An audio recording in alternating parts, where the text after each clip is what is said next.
عندما وضعت القرآن والأحاديث والكتب الإسلامية تحت عدسة مجهري توصلت إلى قناعة مطلقة: لا يمكن أن يقرأ إنسان السيرة النبوية لمحمد ويؤمن بها ويخرج إلى الحياة إنسانا سليما معافى نفسيا وعقليا.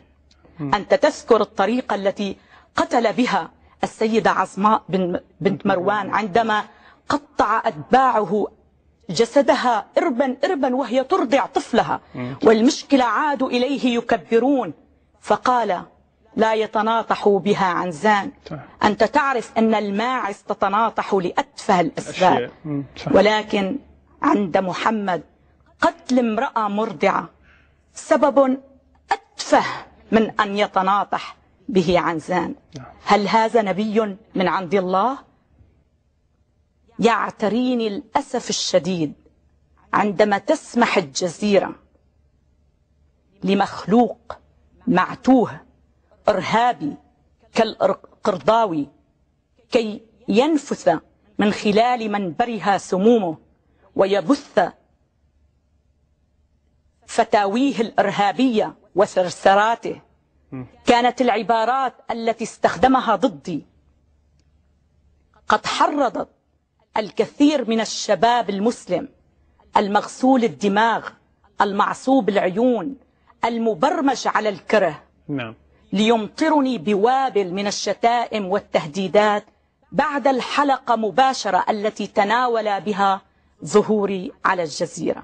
عندما يعتبر الإسلام المرأة ناقصة عقل، وأنا أدحض مصداقية هذا القول، في تلك الحالة الإسلام يهاجمني وأنا أرد هجومه.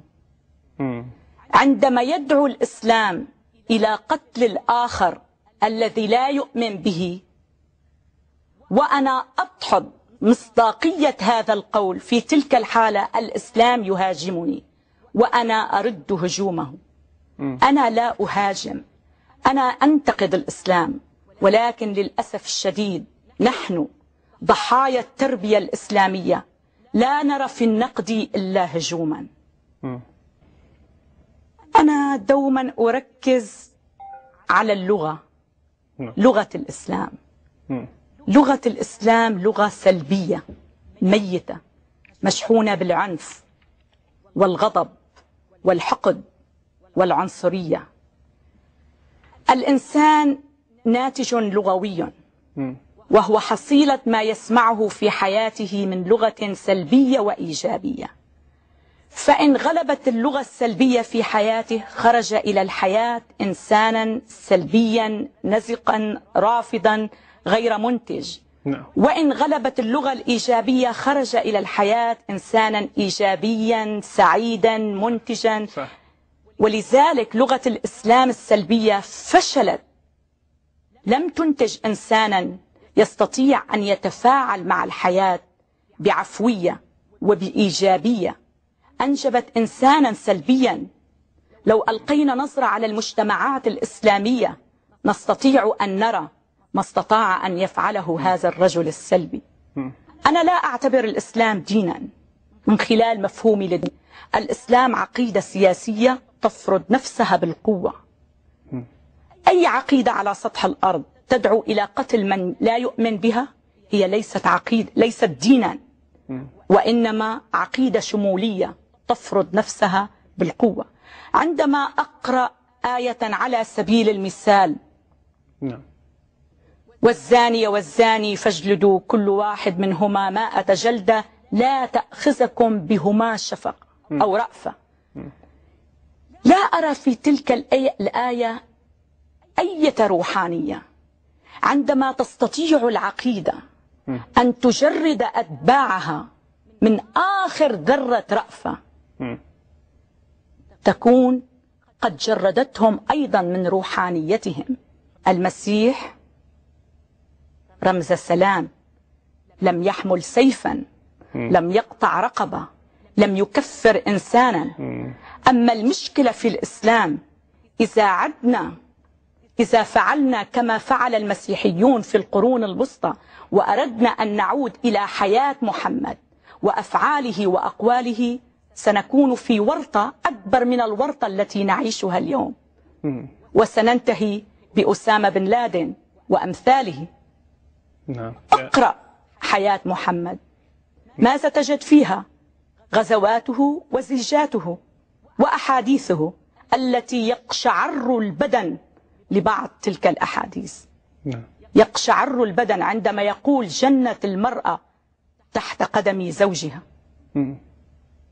التعاليم الإسلامية استفحلت داخل جماجم المسلمين، ولا أجد طريقة إلا بفتح تلك الجماجم وتنظيف الأدمغة من الخلايا السرطانية التي تهدد حياته. عندما زحف الشعب السوري إلى السفارة الدنماركية وحرقها، حرق قلبي معه. لماذا؟ لماذا؟ الشعب السوري يموت جوعا. الإنسان السوري اللي هو صاحب حضارة يلهث وراء رغيف الخبز، فلماذا لا يزحف إلى قصر رئيسه وقد بلغت ميزانيته 40 بليون دولار في البنوك الأوروبية، ويحرق هذا القصر بمن فيه؟ زحفوا إلى السفارة الدنماركية وأعطوا الغرب صورة غير صحيحة عن الشعب السوري الأخلاقي والحضاري، ولذلك أصف سلوكهم بالهمجية والتخلف. الصراع الإسرائيلي الفلسطيني صراع ديني. أنا مع القضية الفلسطينية، أنا مع الأطفال الفلسطينيين. عذابات النساء الفلسطينيات تقض مضجعي. أنا لا أستطيع أن أدوس على نمنة، فهل يعقل أن أكون ضدهم؟ لا يمكن، لا يمكن. هنالك خلاف سياسي، عليهم أن يسألوا قاداتهم والدور التي تلعبه تلك القيادات في حل تلك المشكلة. لكن هناك جذور دينية للمشكلة. كنت أقرأ في كتاب إسلامي منذ أسبوع أو أسبوعين، قرأت قصة صغيرة تقول: كان محمد يمشي مع بعض أتباعه فسمعوا ضجة، فقالوا له: ما هذا يا رسول الله؟ قال: إنهم اليهود يتعذبون في قبورهم. بغض النظر عن الخلافات يومها بين محمد واليهود، هذا القول يشير إلى أن قبور أجدادهم كانت في السعودية. مظبوط؟ صح. هم أبناء المنطقة. البرهان على أنهم أبناء المنطقة يأتي من الكتب الإسلامية ومن القرآن نفسه. المشكلة مع المسلمين أنهم لا يميزون بين نبيهم وبين أنوفهم. فعندما تنتقد محمد وتنتقد أفعاله وأعماله وتنتقد سيرته، وكأنك ضربته، وكأنك جدعت أنف.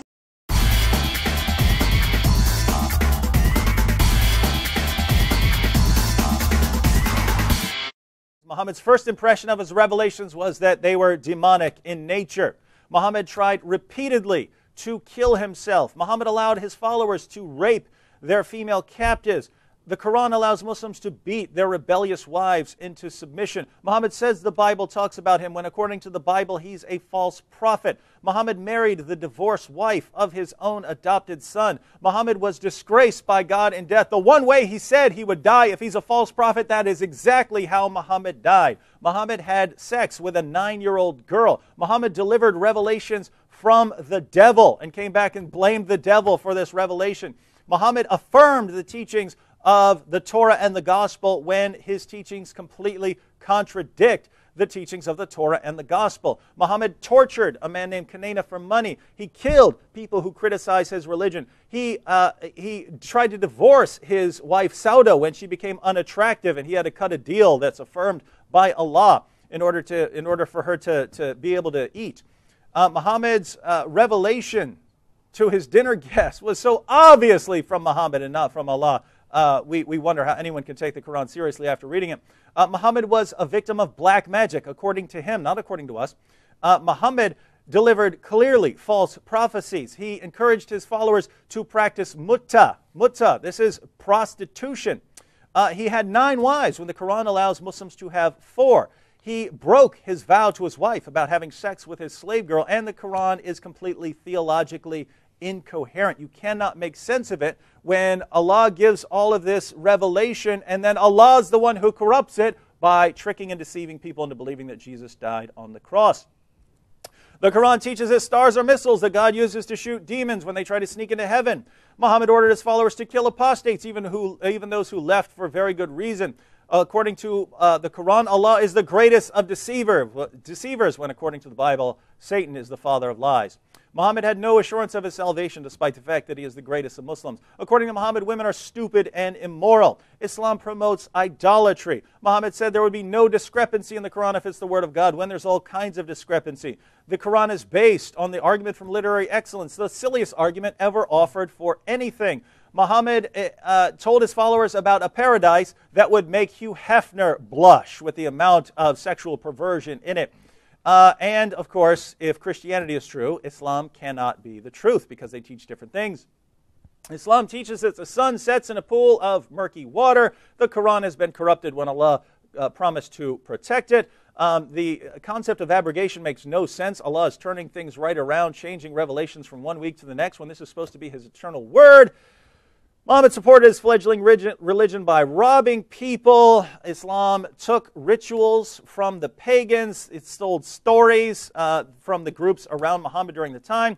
Muhammad told his followers to breastfeed an adult in order to do away with sexual desire between them. Muhammad wore women's clothing. Islam deifies Muhammad by encouraging Muslims to talk to him directly during prayers. And Islam completely reverses the gospel by having the guilty Judas die on behalf of the innocent Jesus instead of the innocent Jesus dying on behalf of sinners.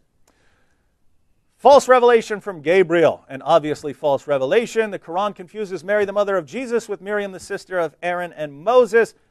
Hygiene practices that would kill you if you took them seriously. Muhammad takes historical figures like Alexander the Great, turns them into Muslims when we know they weren't Muslims. Allah has no love for unbelievers, which means He is deficient in love. Allah punishes Jews and Christians for the sins of Muslims, clearly unjust, even according to what Muslims tell me. Muhammad encouraged his followers to violently subjugate the rest of the world, clearly inconsistent with the revelation of Jesus, which Muhammad affirms. Allah wants people to sin, showing that Allah is dependent on human beings to show His forgiveness.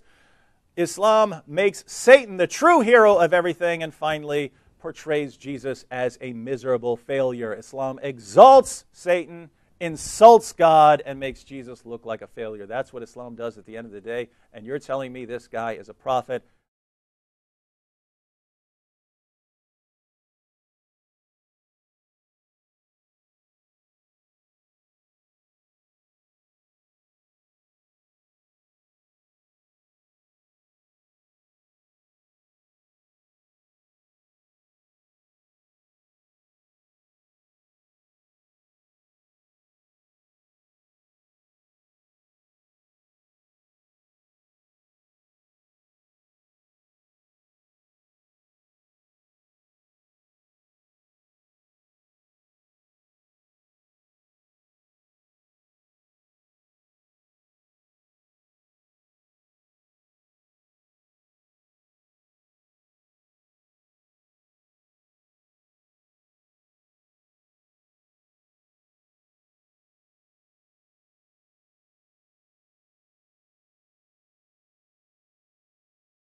Chapter 13.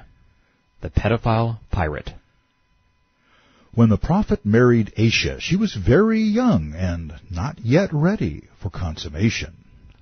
Chairman Mohammed settled into his public housing project and immediately began to act like the fool he had become. Ishak. In the year of the prophet's arrival, Abba Uama died from a rattling in the throat. The messenger said, "His death is an evil thing for the Jews and the Arab hypocrites, for they are sure to say, if Muhammad were really a prophet, his companion would not have died. But truly I have no power with Allah, either for myself or for my companions." Truer words were never spoken. Muhammad had no morals either. Tabari. The prophet married Aisha in Mecca 3 years before the Hijrah, after the death of Khadijah. At the time, she was 6. Ishak. When the apostle came to Medina, he was 53. Tabari. In May 623 A.D., or AH1, Allah's messenger consummated his marriage to Aisha. He would be dead in 10 years. She hadn't even lived that long. Pedophilia was, and continues to be, child abuse. The abused had come full circle. He was now an abuser. Accusing a prophet of being a pedophile sounds outrageous, yet the evidence is undeniable. Tabari. When the prophet married Aisha, she was very young and not yet ready for consummation. This is how it all happened. Tabari. My mother came to me while I was being swung on a swing between 2 branches and got me down. My nurse took over and wiped my face with some water and started leading me. When I was at the door, she stopped so I could catch my breath. I was brought in while Muhammad was sitting on a bed in our house. My mother made me sit on his lap. The other men and women got up and left. The prophet consummated his marriage with me in my house when I was 9 years old. Given a choice, I believe most people would prefer to get their spiritual inspiration from someone who isn't a sexual predator. Muhammad struggled to justify this behavior. Bukhari. The prophet said, "A virgin should not be married till she is asked for her consent." "O apostle, how will the virgin express her consent?" He said, "By remaining silent." Allah's apostle told Aisha, "You were shown to me twice in my dreams," also known as sexual fantasies. "I beheld a man or angel carrying you in a silken cloth.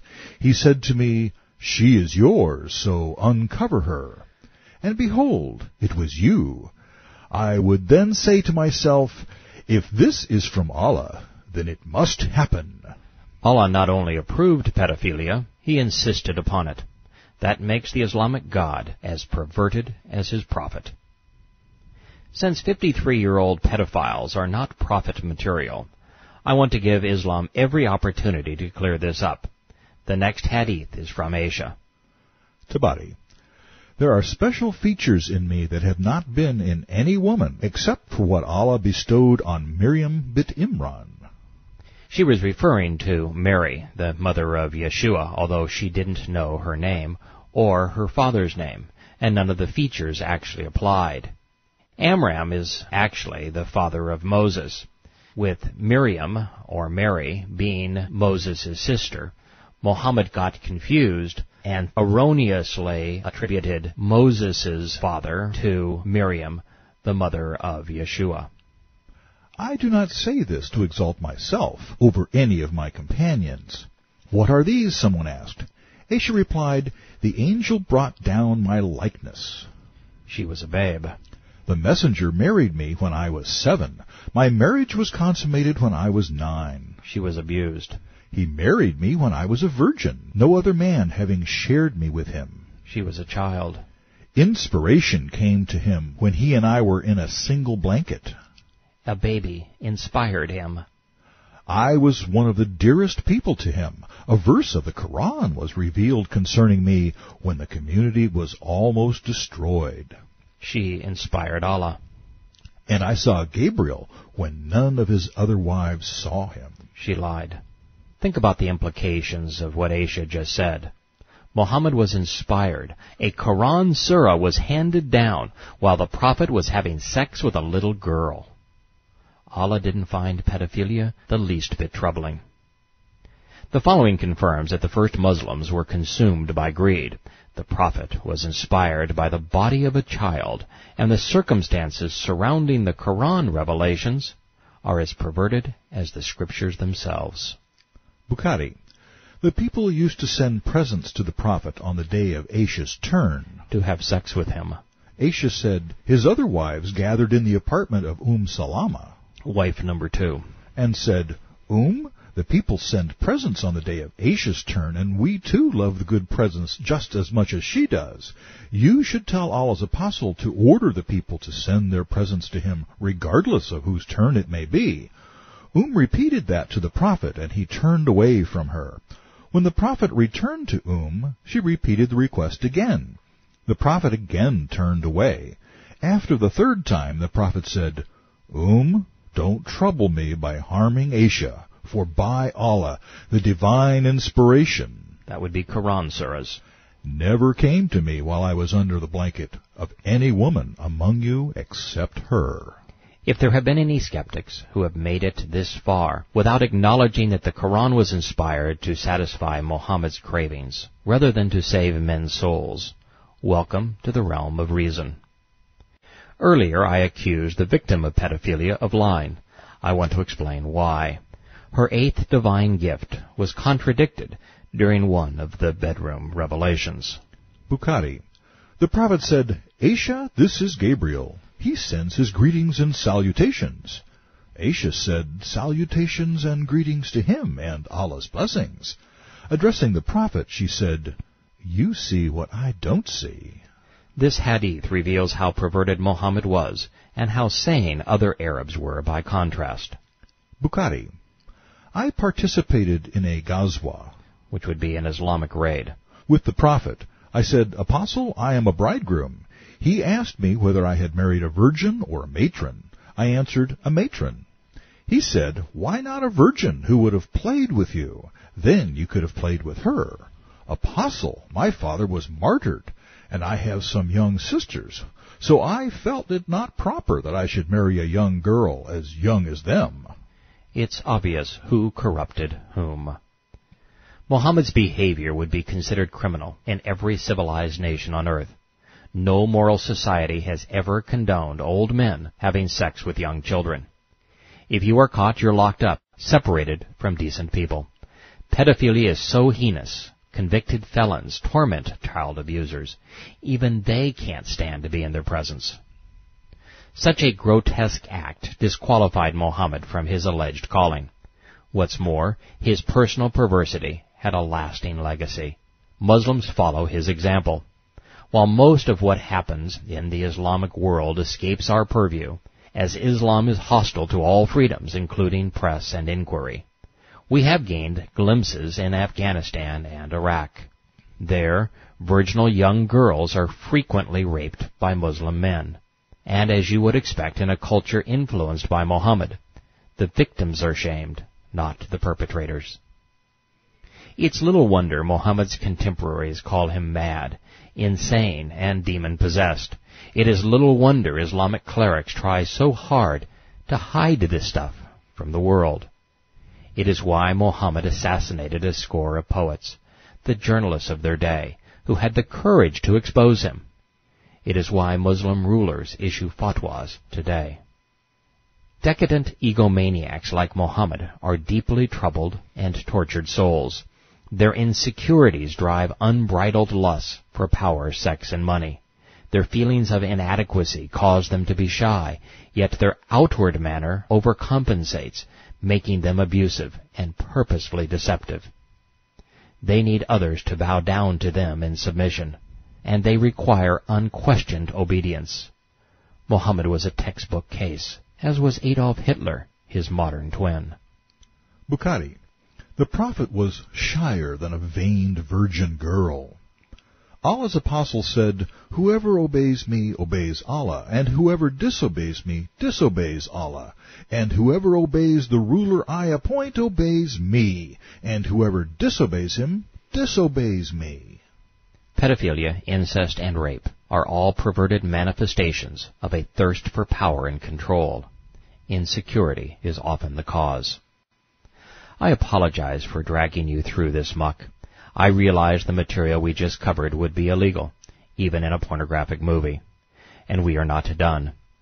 We have yet to deal with the prophet's other depravities, incest and rape.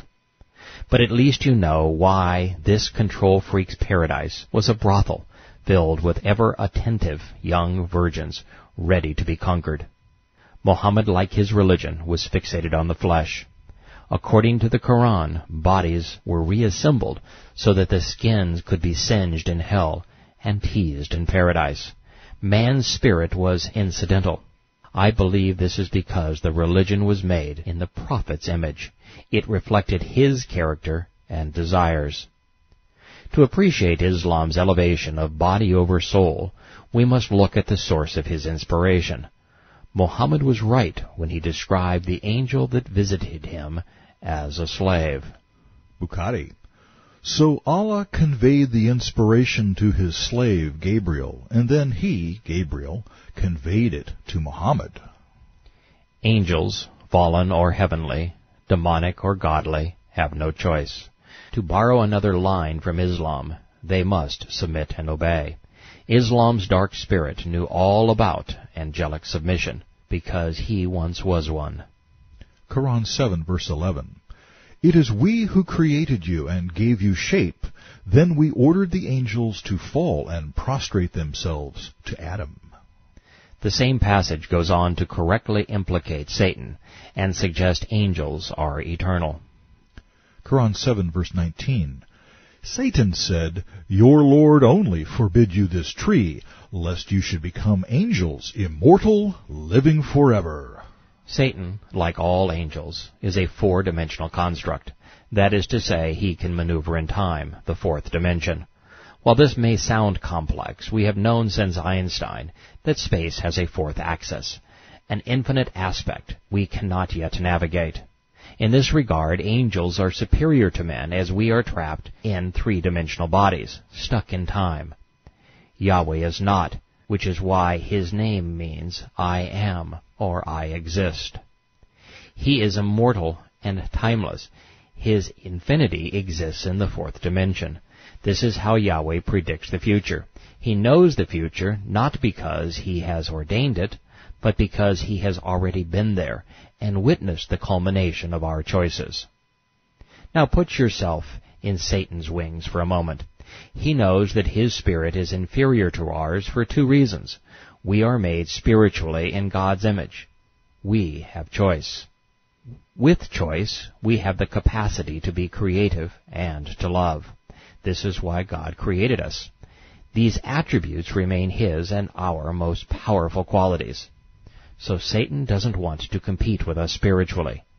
There he cannot win. But when he competes bodily, he cannot lose.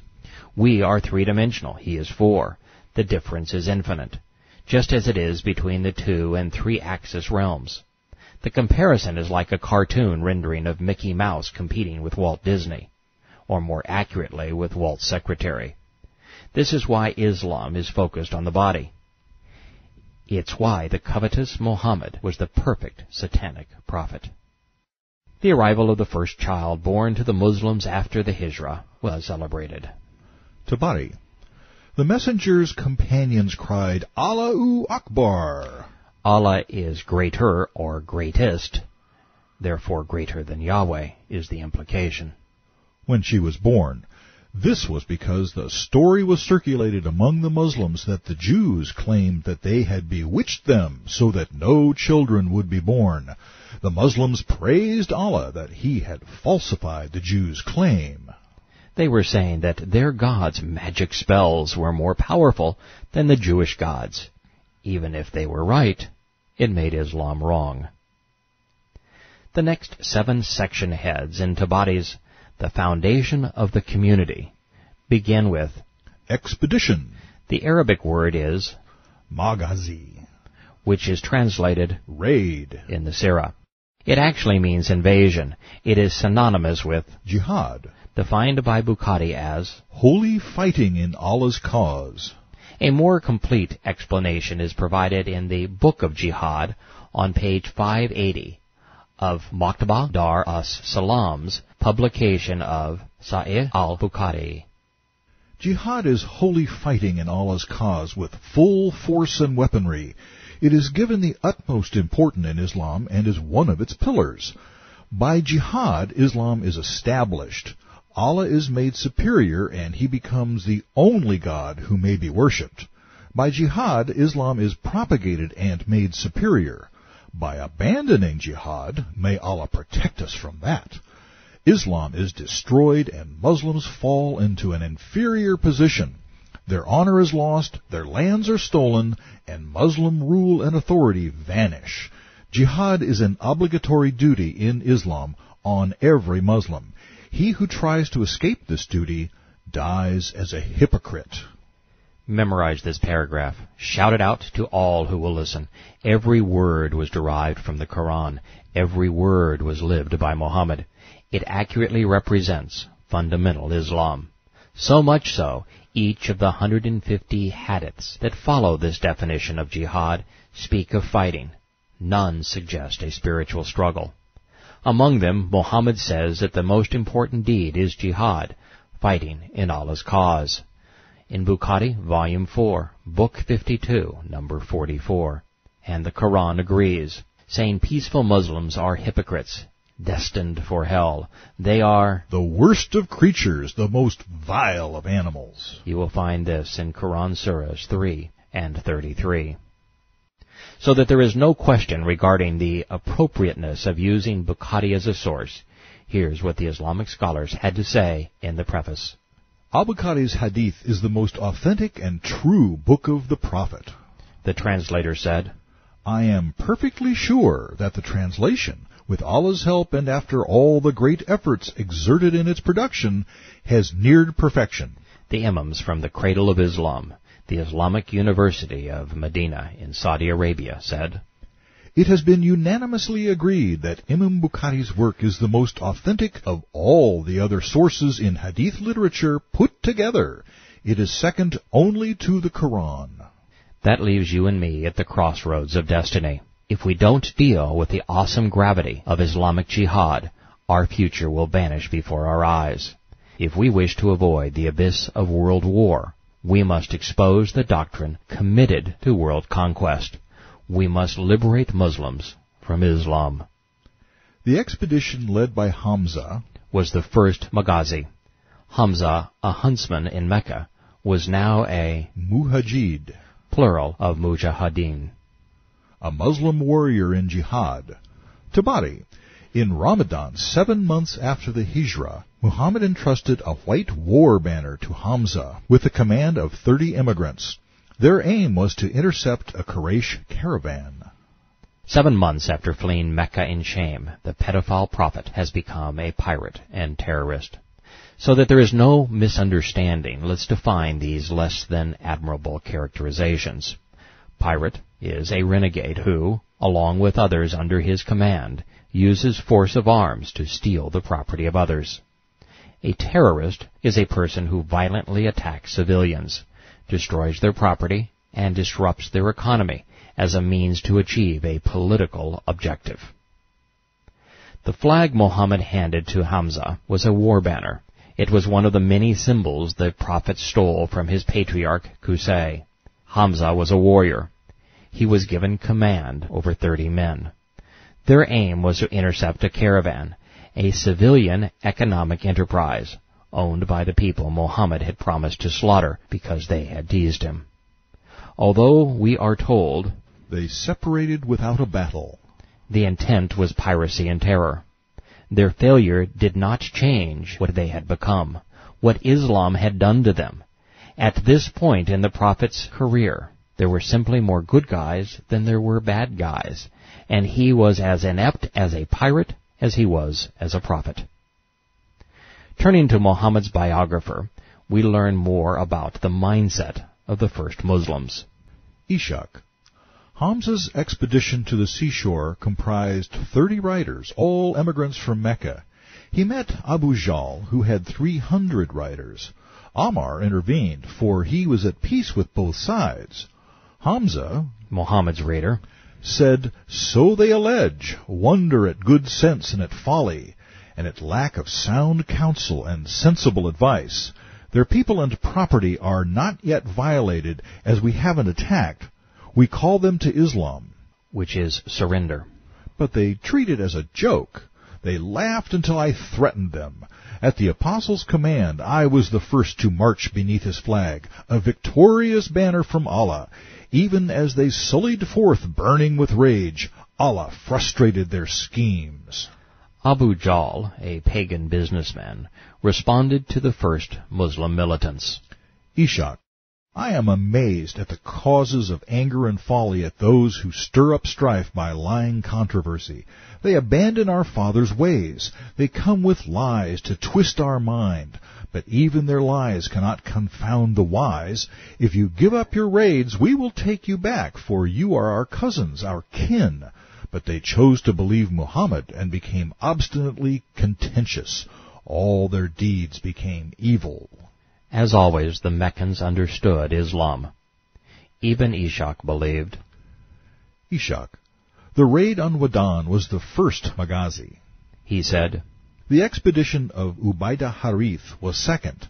The apostle sent Ubaidah out on a raid with 60 or 80 riders from the immigrants, there not being a single Ansar among them.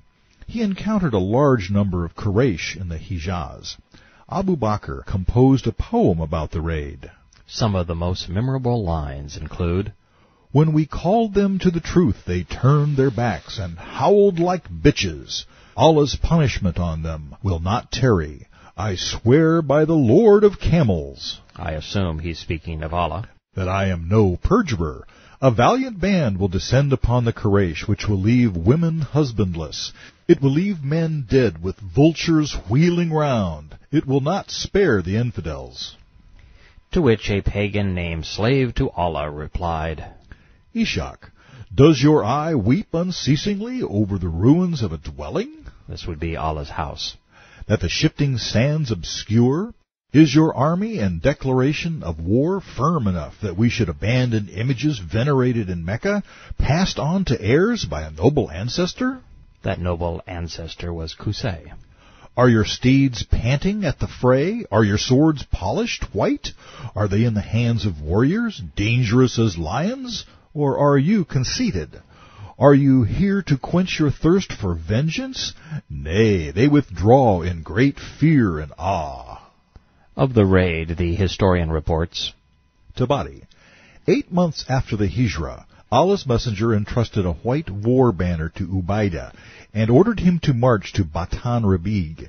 He reached the pass of Mara near Jufa at the head of 60 emigrants without a single Ansari, or Medina Muslim, among them. They met the polytheists at a watering place called Aya. They shot arrows at one another, but there was no hand-to-hand fighting. The Prophet is now a repeat offender. 8 months into the Islamic era, and he has ordered multiple attacks. Muslim apologists profess that Muhammad was forced into defending Islam, and that he was neither aggressor, pirate, nor terrorist, but that position is indefensible. Nothing is known about the Muhammad of history. No independent records exist. All that is known about him is contained in these hadith. If they say he attacked a civilian caravan and then ordered men to march and fight in another town, he did. Therefore, he was the aggressor. There isn't even a hint of self-defense in these traditions, nor do they try to explain away the Prophet's motives. They were after money, not armies, booty, not converts. You may be wondering why none of the Ansari joined the Muslim immigrants from Mecca on either of these raids. I believe the answer is that they hadn't been Muslims long enough, and therefore they still knew right from wrong. Islam had already corrupted the Meccan Muslims to the point that they thought piracy and terror were justifiable, even admirable. Kind of reminds us of modern-day Islamic terrorists. Ishaq. Then the apostle went raiding in the month of Rabi-ul-Awwal, making for the Quraysh. He turned to Medina without fighting. Then he raided the Quraysh by way of Dinar. Tabari. In this year, the messenger entrusted to Sa'd a white war banner for the expedition of Qarar. Sa'd said, I set out on foot at the head of 20 men. We used to lie hidden by day and march at night, until we reached Qarar on the 5th morning. The caravan had arrived in town a day before. There were 60 men with it. Those who were with Sa'd were all emigrants. Muhammad is now a serial offender, a committed pirate and terrorist, albeit a failed one. Tabari. The messenger of Allah went out on a raid as far as Wadan, searching for the Quraysh, in the course of which the Banu Damrah made a treaty of friendship with him. Then Muhammad returned to Mecca without any fighting and remained there for the rest of the month. This time Muhammad took command himself, with the express intent of finding the Quraysh and robbing them.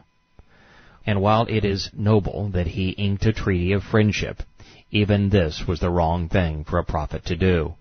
Treaties are political, not religious. Muhammad was now considered a fellow chief, commanding a band of armed men. Hardly prophet-like. And besides, the Quran would ultimately say that treaties with unbelieving infidels weren't binding on Muslims. This alliance was with pagans. Tabari. During this stay, he sent Ubaidah at the head of 60 horsemen from the immigrants without a single Ansari among them. He got as far as the watering place in Hijaz, which is Central Arabia, below the pass of Mara. There he met a band of Quraysh, but there was no fighting except Sa'd shot an arrow.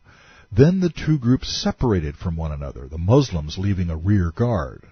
Islamic raiders marched with the intent to plunder and kill. The only thing that stopped them from achieving their objective was the sight of a superior force. As we seek to defend ourselves today, we would do well to keep this in mind. Tabari.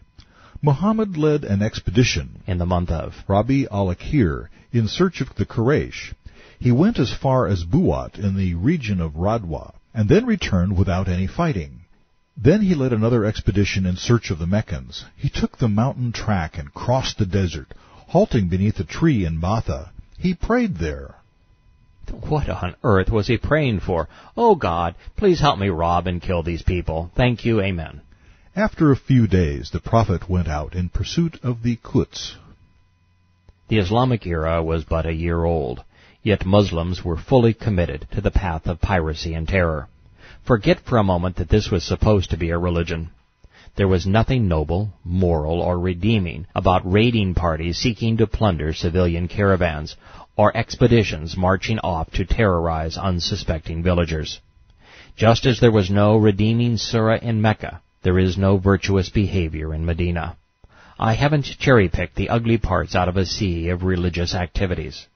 I have reported everything. The second year of the Islamic era began as the first one ended. The opening headline reads, Tabari, expeditions led by Allah's Messenger. This was followed by, in this year, according to all Sirah writers, the Messenger personally led the Ghazwa of Alwa. A Ghazwa is an Islamic invasion in Allah's cause, consisting of a large army unit led by the Prophet himself. He left Sa'd in command of Medina. On this raid, his banner was carried by Hamza.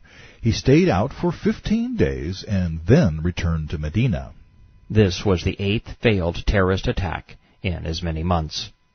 There are two interesting subtleties here. First, Sa'd, Chairman Muhammad's most fierce warrior, was left in command of Medina because the Prophet had become a warlord. And considering the nature of the Islamic world today, that made him a role model. Second, the religion of Islam actually coined a word to define an armed raid personally led by its prophet. There's something very perverse about that. According to Wikidi, the The messenger went out on a Ghazwa raid at the head of 200 of his companions in October 623 and reached Buwat. His intention was to intercept a Quraysh caravan with 100 men and 2,500 camels. This expedition was neither a military operation, nor was it defensive, and it most assuredly wasn't religious. It was an act of terrorism against a civilian economic activity.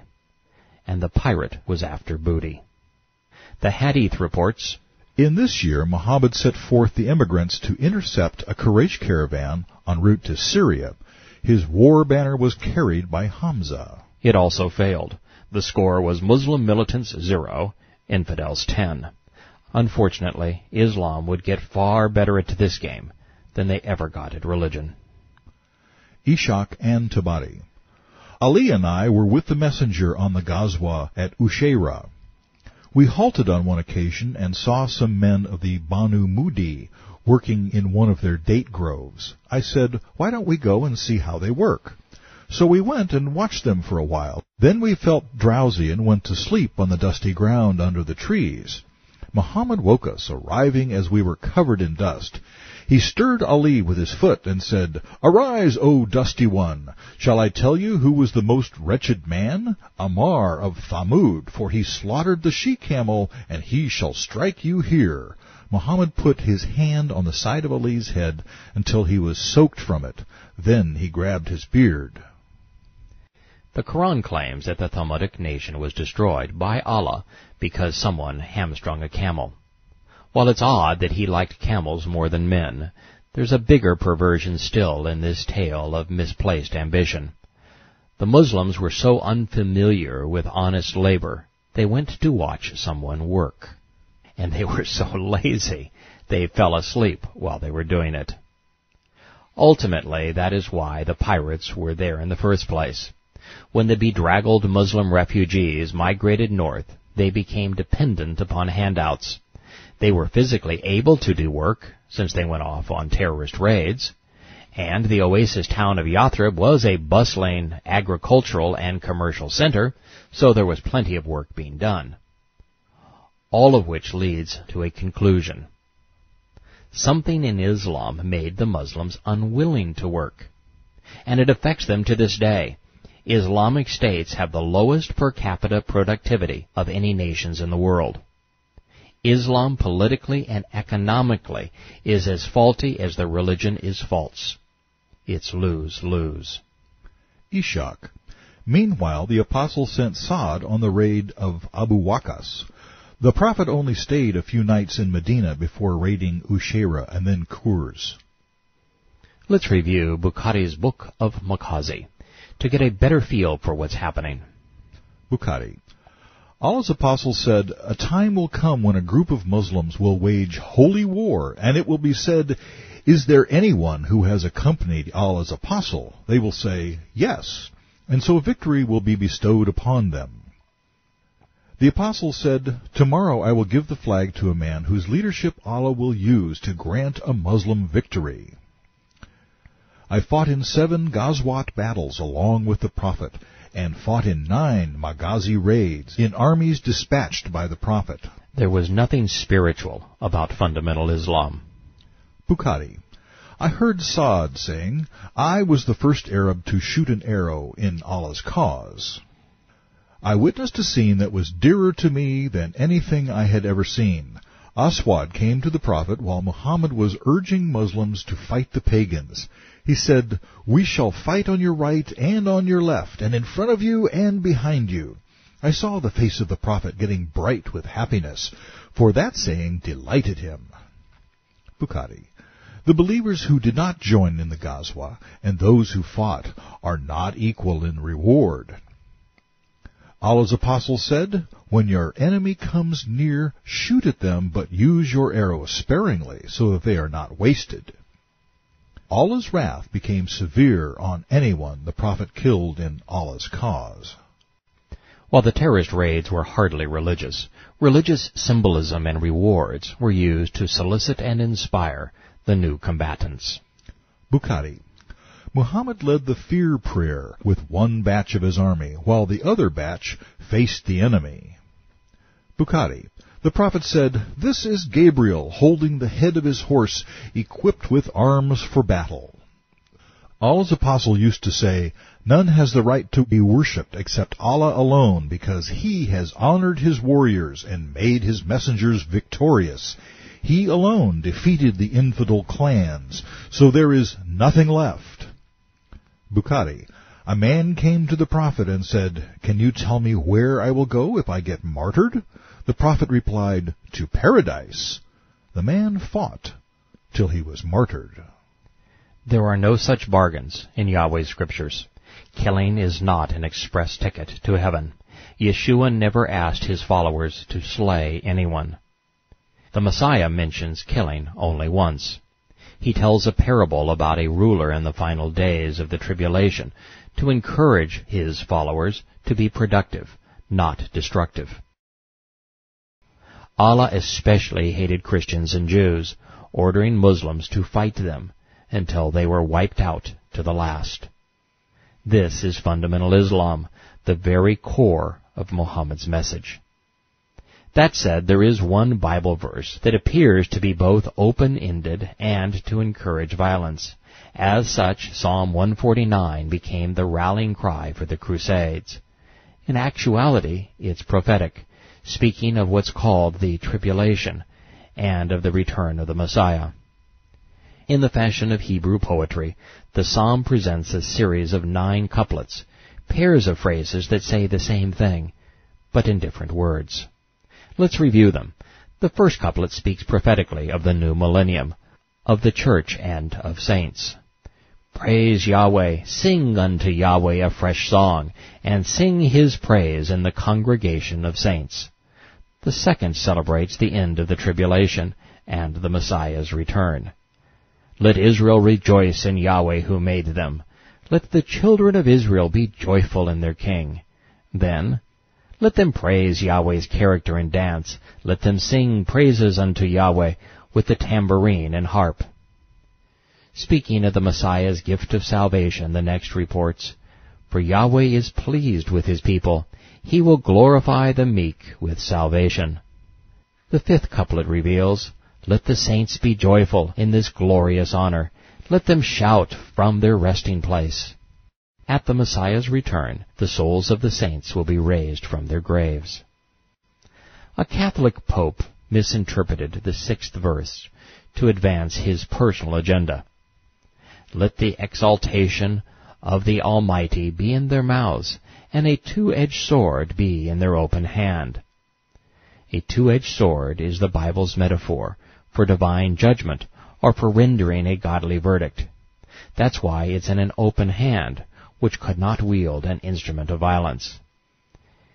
Its pair in the couplet references the exalted words of the Almighty, suggesting an oral verdict, not a slashing weapon.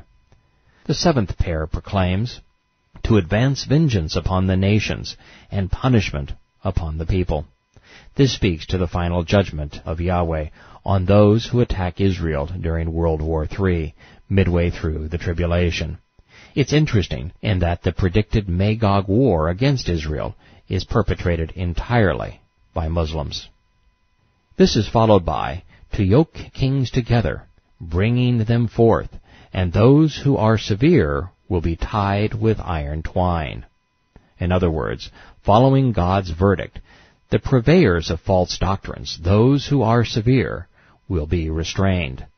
The final couplet reveals, To advance the verdict upon them, prescribed by the splendor of the saints. Praise Yahweh.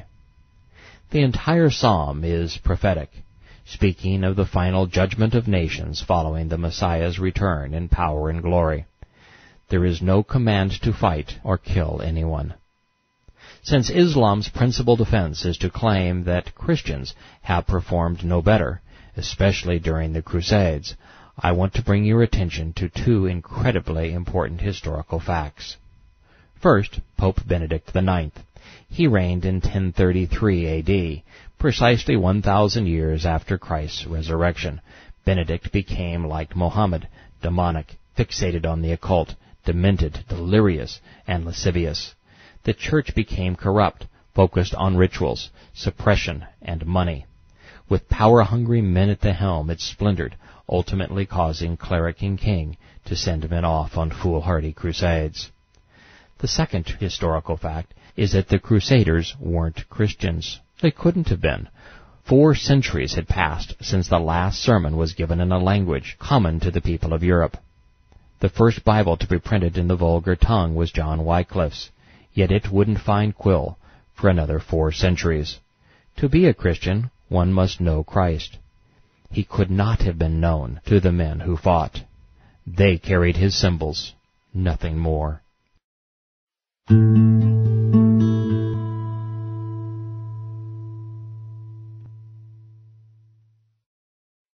Returning to the 7th century in Medina, Muhammad was back on the warpath. Tabari and Ishaq. The messenger sent Abdallah out with a detachment of 8 men of the immigrants without any Ansari or helpers among them.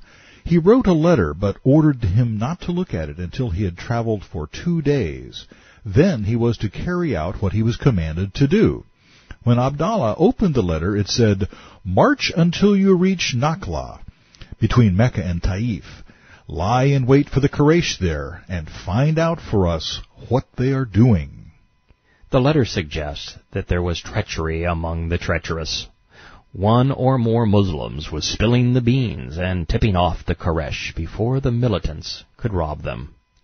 Having read the letter, Abdallah said, "To hear is to obey." He told his companions, "The Prophet commanded me to go to Nakhla and lie in wait for the Quraysh." To lie in wait is an order to kill. I present Allah as an authority. Here is Quran 9:5. When the prohibited months for fighting are over, slay the pagans wherever you find them. Take them captive and besiege them. Lie in wait for them in every likely place. Abdallah tells his fellow militants, "The Prophet has forbidden me to compel you, so whoever desires martyrdom, let him come with me. If not, retreat. I am going to carry out the Prophet's orders." Martyrdom, the word that manufactures terrorists faster than the world can rid itself of them, was spoken for the first time. No word has ever held such dire consequences for abused or abuser. The Islamic concept of martyrdom was twisted. Muhammad took a good word and made it bad.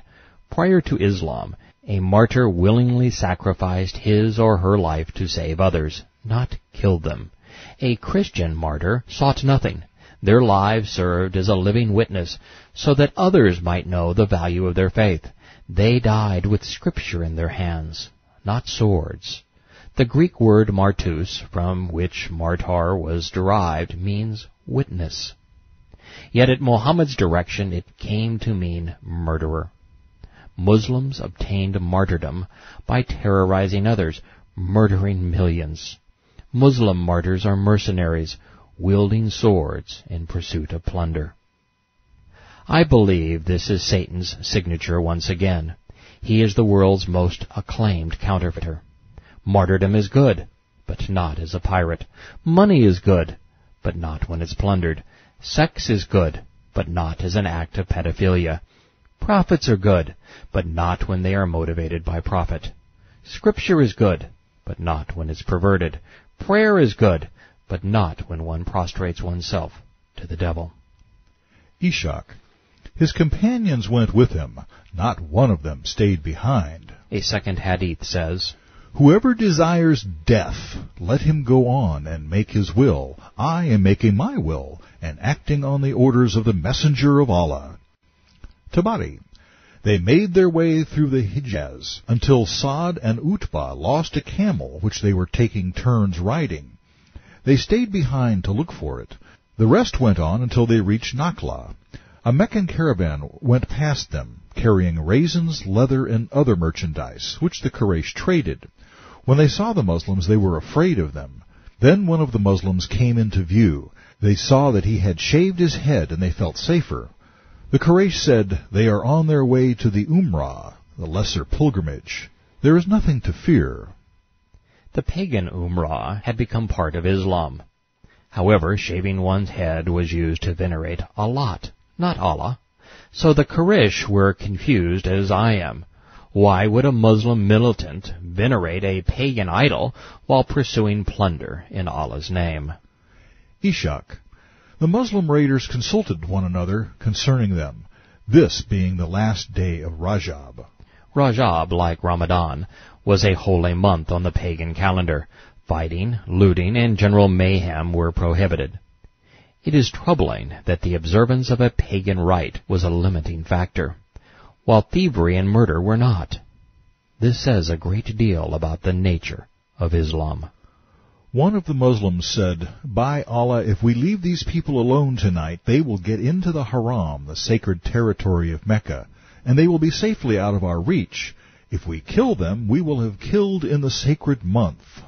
The debate was between paganism and criminal behavior. Islam had nothing to do with Muhammad's mission. Tabari. They hesitated and were afraid to advance on them, but then they plucked up courage and agreed to kill as many as they could and to seize what they had with them. This isn't the least bit ambiguous. The first Muslims, Muhammad's disciples, were about to conduct a terrorist raid with the intent to loot and to kill. Waqid ibn Abdallah shot an arrow at Ammar and killed him. Uthman bin Abdallah and Al-Hakam surrendered, but Nawfal ibn Abdallah escaped and eluded them. Then Abdallah and his companions took the caravan and the captives back to Allah's apostle in Medina. Islam had drawn first blood. The score was now Islam 1, infidels 11. The Hadith says, "This was the first booty taken by the companions of Muhammad." Reading the passage carefully, we find that there are 4 slaves to Allah in the raid. 2 were Muslims, and 2 were infidels. It is yet another drop in an ocean of evidence that Allah was a pagan deity, a common rock idol. Abd Allah said of his adventure, Ishaq. Our lances drank of Amr's blood and lit the flame of war. Tabari and Ishaq. Abdallah told his companions, "A fifth of the booty we have taken belongs to the apostle." This was before Allah made surrendering a fifth of the booty taken a requirement. Quran 8:41, a verse from a surah dedicated to booty, says that Muhammad was entitled to 1/5 of whatever Muslims looted. The 69th verse proclaims, "The use of such spoils is lawful and good." The fact Abd Allah announced this partitioning of booty years in advance of the Quranic endorsement suggests that the idea was Muhammad's, and that he made up a verse to ratify his claim. Money is a powerful motivator. He set aside a fifth of the booty for Allah's messenger, and divided the rest between his companions. Allah made the booty permissible. He divided the loot, awarding 4/5 to the men he had allowed to take it. He gave 1/5 to his apostle. If there were any doubt as to why the first Muslim militants were off on their 12th raid in 12 months, it should have been eliminated with this line. Their mission had nothing to do with religion, nor did Muhammad's. It had always been about the money. Religion was simply a tool, a veil, a distraction, a means to legitimize murder and mayhem. Muhammad's raiders weren't religious zealots. They were mercenaries at best, pirates at worst. And lest we forget, they were now murderers, kidnappers, and thieves. When the raiders returned to Yathrib, they were blindsided by a raging controversy. Both the immigrants and the helpers were horrified, deeply troubled by the breach of the holy month protections. Even the most despicable bandits refrained from thievery during Rajab. And I suppose they may have been bothered by the fact that they had murdered, robbed, and kidnapped their kin. This societal disdain put the wannabe prophet in a quandary. Muhammad was broke, and poor dictators don't last very long. But if he accepted the booty, he would trash his already shaky religious credentials.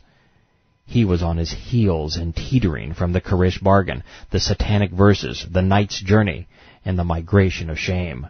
Stooping to the level of a scoundrel, a murderous pirate, a two-bit terrorist, so desperate for money that he would steal during Rajab, was one blow too many. So what to do? His first ploy was to betray his troops, something Muslim suicide bombers should keep in mind the next time they contemplate murdering their way to paradise. Tabari. When they reached the prophet, he said, I did not order you to fight in the sacred month. He impounded the caravan and the 2 captives and refused to take anything from them. The prospect of martyrdom and lying in wait confirms that Muhammad had sent his Muslim raiders out to fight, as did the requirement of making out their wills. The division of spoils agreement indicates that he had given his authorization for them to steal. The lying prophet was buying time, which is why he didn't send the booty back. He was trying to find a way to keep the money and maintain his dwindling prestige. When Allah's messengers said this, they were aghast and thought that they were doomed. The Muslims rebuked them severely for what they had done. They said, You have done what you were not commanded to do, and have fought in the sacred month. To salvage his reputation, and thus cling to his position of power, Muhammad made his men scapegoats. His letter confirmed his complicity. He had sent them out in Rajab, the idolaters' sacred month. The act made him an accessory to murder and a thief. The denial made him a pagan and a liar, something far more lethal to a person pretending to be a prophet. Tabari and Ishaq. The Quraysh said, Muhammad and his companions have violated the sacred month, shed blood, seized property, and taken men captive. The polytheists spread lying slander concerning him, saying, Muhammad claims that he is following obedience to Allah, yet he is the first to violate the holy month and to kill our companion in Rajab. The pagans knew that breaking treaties, murder, kidnapping, and thievery were wrong. It's a shame that Islam's lone prophet didn't. I find it especially revealing that when the Meccans told the truth about what had just happened, they were called lying slanderers. This has devastating implications for the totality of the Quran. Its second most repetitive theme is the never-ending argument. The Meccans said that Muhammad was a demon-possessed liar, not a prophet. They said that he had forged the Quran to serve his personal ambitions. They appeared to be right, and yet Islam's dark spirit called them lying slanderers. In this circumstance, the Meccans were absolutely right, and yet Muhammad deployed the same strategy. At the very least, this suggests that the Hadith and Quran had the same speechwriter, the same agenda, and the same wanton disregard for truth. It also tells us that those who knew this prophet far better than we could possibly know him today saw him as a terrorist raider and a moral thug and as a liar. Tabari. The Muslims who were still in Mecca refuted this. It was embarrassing. It meant that they had placed their trust in a man unworthy of it. Ishaq. The Jews, seeing in this an omen unfavorable to Muhammad, said, Muslims killing Meccans means war is kindled. There was much talk of this. However, Allah turned it to their disadvantage. When the Muslims repeated what the Jews had said, Allah revealed a Quran to his messenger. They question you with regard to warfare in the sacred month. Say, war therein is serious, but keeping people from Islam, from the sacred month, and driving them out is more serious with Allah. This became Quran 2:217. The Muslims now knew that seduction was worse than killing. Considering the facts, this was an inane excuse for violating treaties, kidnapping, theft, and murder. The Meccan merchants were minding their business. They weren't seducing anyone. Once again, the prophet behaves badly, and it's the pagan's fault, not his own. Ishaq. When the Quran passage concerning this matter was revealed, and Allah relieved Muslims of their fear and anxiety, Muhammad took possession of the caravan and prisoners. The Quraysh sent him a ransom, but the Prophet said, We will not release them to you on payment of ransom until our companions, Sa'd and Utbah, get back, for we are afraid you may harm them. If you kill them, we will kill your friends. They came back, however, and the prophet released the prisoners on payment of ransom. When the Quran authorization came down to Muhammad, Abdallah and his companions were relieved and they became anxious for an additional reward. They said, "Will this raid be counted as part of the reward promised to Muslim combatants?" So Allah sent down this Quran. Those who believe and have fought in Allah's cause may receive Allah's mercy. Allah made the booty permissible. He divided the loot, awarding 4/5 to the men he had allowed to take it. He gave 1/5 to his apostle. Mercy for murderers, rewards for raiders, loot for profiteers. Allah's cause has been defined for the first time, and it's directly linked to a terrorist raid, one in which Muslim militants attacked civilians. They committed capital murder, kidnapping, and armed robbery. Islam was not preached. Instead, Islam was used to motivate the bandits and reward the prophet. The religion prompted barbarism rather than discourage it. This incident alone destroys Islam's religious credentials, Muhammad's authority, and Allah's credibility. God justifying criminal acts to satisfy a prophet's financial lust is unfathomable. If we are to believe Muhammad, Allah approved murder, terror, thievery, and kidnapping for ransom. Forget for a moment that this dark spirit was demented. This is immoral. An immoral God cannot be trusted. An immoral deity isn't worthy of a religion, devotion, sacrifice, or martyrdom. The same is true of an immoral prophet. Muhammad had sent out armed brigades in search of Quraysh, hoping to terrorize them and rob their caravans. When his militants succeeded, he betrayed his mercenaries to save his own hide, yet he still took the money. He threatened to kill his kin and ransom them back to his tribe. Then he claimed that his God approved his hellish behavior, which is the biggest crime of all. The only thing more devastating than a man professing situational scriptures to legitimize terror, murder, robbery, and kidnapping for ransom is to lure billions to their doom by implying these words were inspired by God. By so doing, Muhammad confirmed my theory. Islam was nothing more than the profitable prophet plan. According to the Sirah, Muhammad was a con man. There have been millions of murderers, millions of kidnappers, millions of terrorists. There have been millions of sexual predators. Thieves are a dime a dozen. There have been a score of men who have done these things while claiming to be anointed by God. Yet only one invented a religion and falsified Scripture to satiate his demonic cravings. This is why Muhammad, Islam's lone prophet, qualifies as the most evil man to have ever lived.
For years, I have been denouncing political correctness.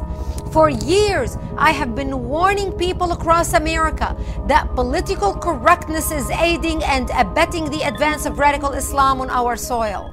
I launched Act for America because I realized we must come together to mobilize the nation, to educate the nation, to make a difference. And at this point of my presentation, I want to move about why I'm so concerned about the education system in our country and what's happening, how the radicals right now are trying to brainwash the children in our country. And this is why we are seeing a rise of homegrown terrorism. People wonder, how can we in the last 2 years have arrested over 75 homegrown terrorists, all Muslims, either born into the Islamic faith or have converted to Islam, trying to attack the United States or carry terrorist attacks against America. Over 75 homegrown terrorists. How did this happen? How did these good people, good Americans, some of them born as Baptist and raised as Baptist like Bledsoe here in Nashville, how can these people become so radicalized to the point where they are hating our country so much they are willing to die to kill Americans? And I'm going to shift right now as to what's happening in this country in education. We talked a lot today about Sharia and the threat of Sharia and our court system, what's happening militarily. We know that they want to attack us. We know they are advancing Sharia and what Sharia is all about. But here is what's happening on the educational level and how they are trying to change our society culturally from within in order to destroy our society. And I'm going to begin with what's happening on college campuses with the infiltration of our country. I call our universities right now occupied territories. People ask me, what's happening with the universities, especially if you have a child in a university? People in the heartland pinch pennies, save their money, eat peanut butter and jelly sandwiches so they can send their children to college to get an education, to have the American dream, only to find out they're sending them to the lion's den. The children come back home, they are completely changed. They loathe America, they do not like America, they're apologizing for America, and you wonder what happened to my children. Here's what happened to your children. You see, there is an Islamic agenda that has been in operation for a very long time. And you have heard today the Muslim Brotherhood mentioned and a lecture about the Muslim Brotherhood. What's been happening with the universities, with the education system, is because of the oil wealth in the Middle East, the Muslims have been able to pour millions of dollars into our universities, setting up Middle East study department and political science department, and appointing Arab professors who are anti-America and anti-Israel, who are brainwashing our students into believing America is bad, Israel is evil, and we've got, they are embarrassed and apologizing for the country. Here is the extent of the Saudi peddling that has taken place in our country. King Fahd of Saudi Arabia has donated $20 million to set up a Middle East study department at the University of Arkansas. $5 million donated to Berkeley's Middle East department from 2 Saudi sheikhs linked to Al-Qaeda. Harvard received $22.5 million. 28.1 million went to Georgetown. 11 million went to Cornell. 5 million went to MIT, 1.5 million to Texas A&M, 1 million to Princeton. Rutgers received 5 million share endowment, as did Columbia, who tried to lie to conceal the source of the fund. Other recipients of Saudi-tainted monies include UC Santa Barbara, Johns Hopkins University, Rice University, American University, University of Chicago, USC, UCLA, Duke University, Syracuse University, Howard University, and many, many others. I can go on and on, you get the picture. From the Ivy League to the community colleges and everything in between. We pump the gas and they pump poison into the hearts and minds of our future generation. And this is why we must become energy independent and cut off the money thing to the Saudis.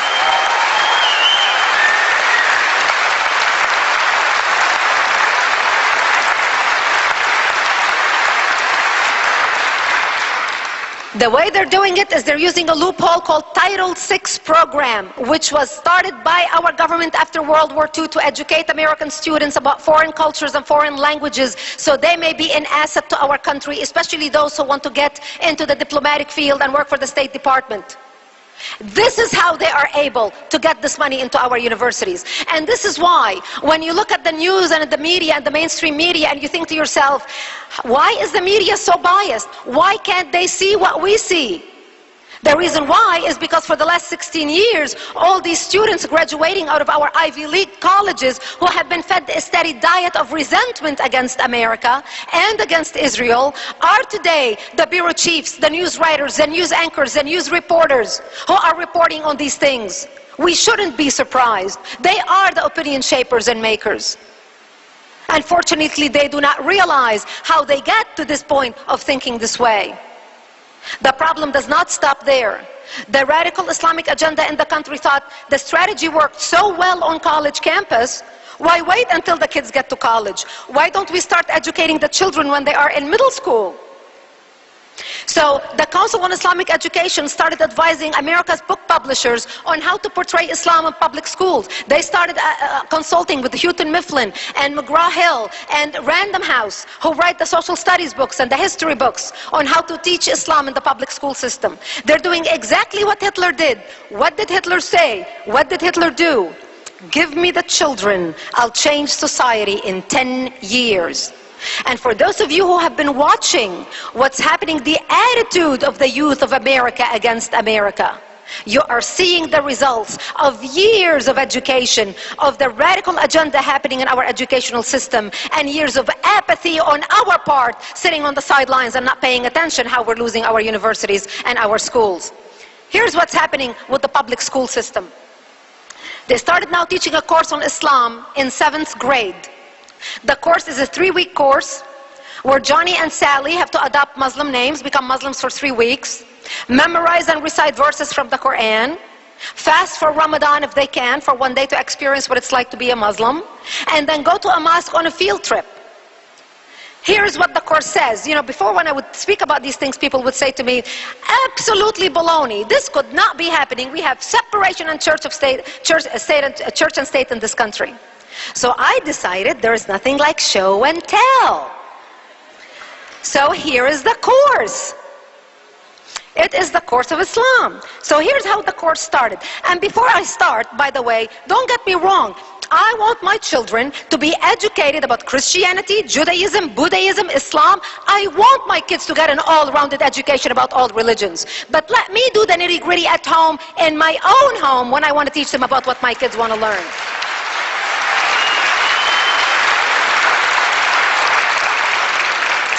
So here's how the course starts.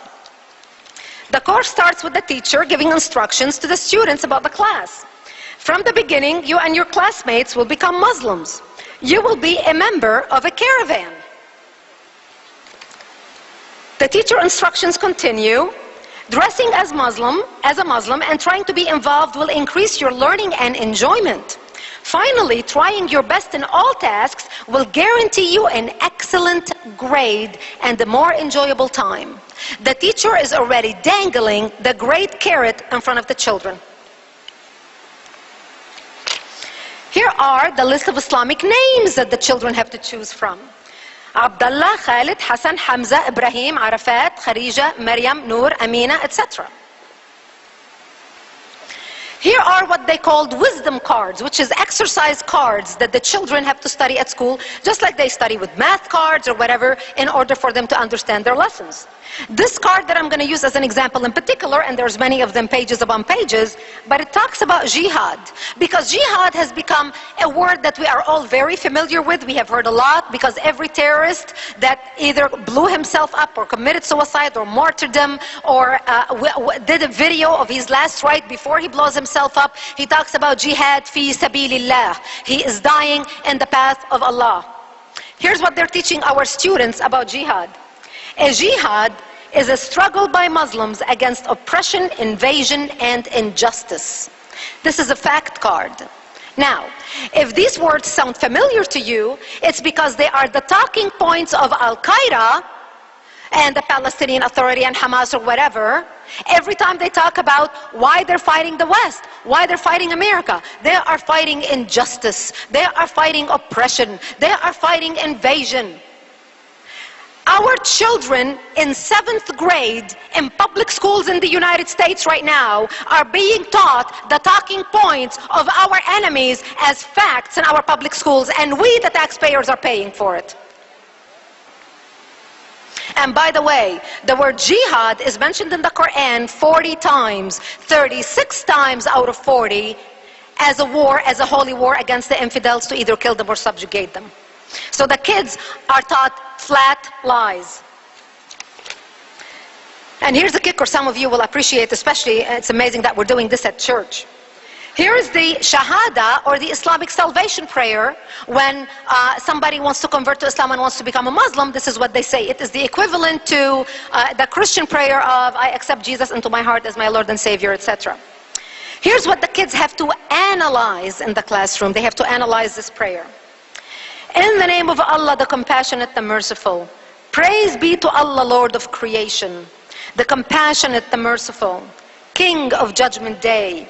You alone we worship, and to you alone we pray for help.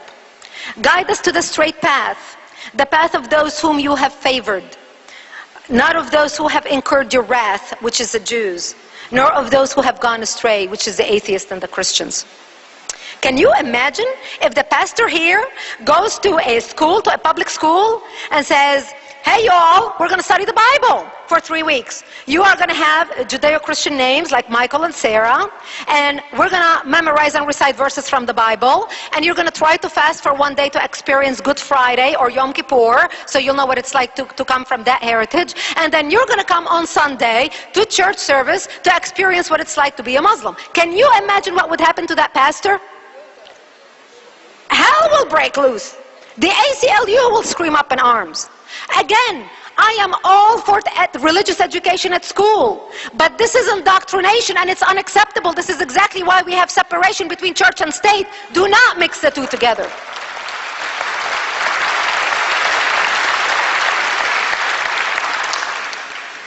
Here is some of the exercises in the class as well. Become a Muslim warrior during the Crusades or during an ancient jihad. Explain weapons, tactics, etc. Excuse me? This is a class exercise? And we are sitting here everybody is afraid to say anything lest we offend somebody? I believe political correctness needs to be thrown in the garbage where it belongs and start calling a spade a spade.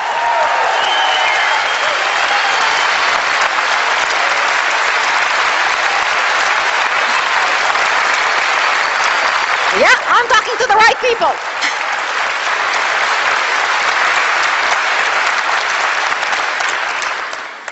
What made America great is people like us who came from all over the world to become Americans.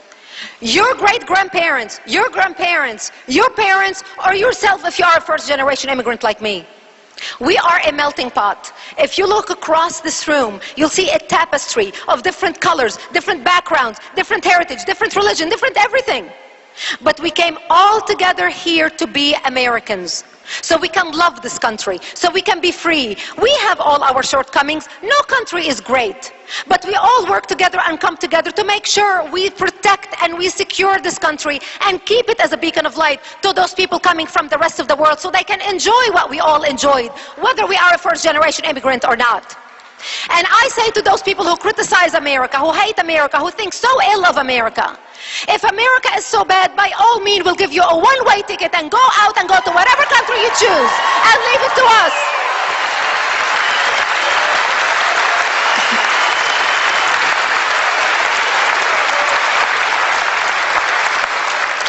No one is perfect. We all have our shortcomings. But we all have to take care of our home and our family. And that's the people of the United States and this great country that our founding fathers have set up for us.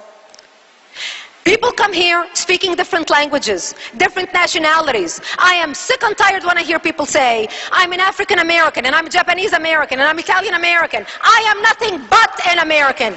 And unless we get back to that point, we're going to lose our country.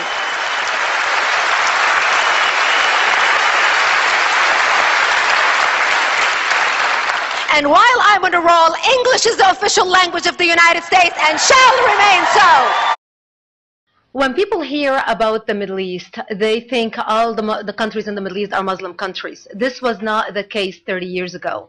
Lebanon was the only majority Christian country in the Middle East.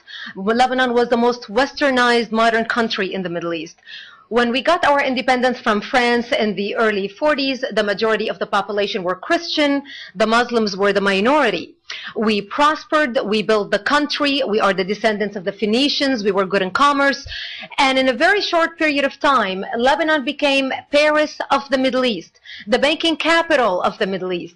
We had the best universities in the Middle East, the best education centers, the best schools, the best theaters. We exported the theater and the art to the rest of the Arabic world.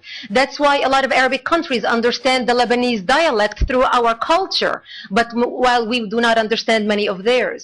We had open borders. We were a very multicultural society. We allowed people to come into our country freely and study in our country. They usually graduated and stayed there because our country offered them the best economic perspective for a job in the Middle East, even though we didn't have any oil.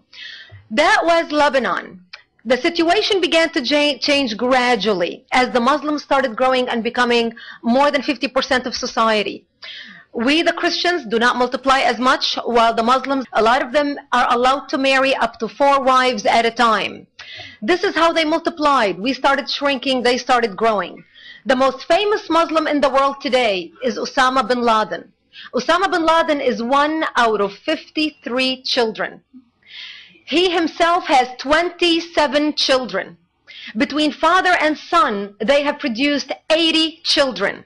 This is what tipped the scale in the Middle East over the years. And we always had our problem controlled with the Muslims until the influx of the Palestinians out of Jordan, when King Hussein kicked them out of Jordan in Black September. And actually King Hussein killed more Palestinians in Black September than the state of Israel has killed in all its existence.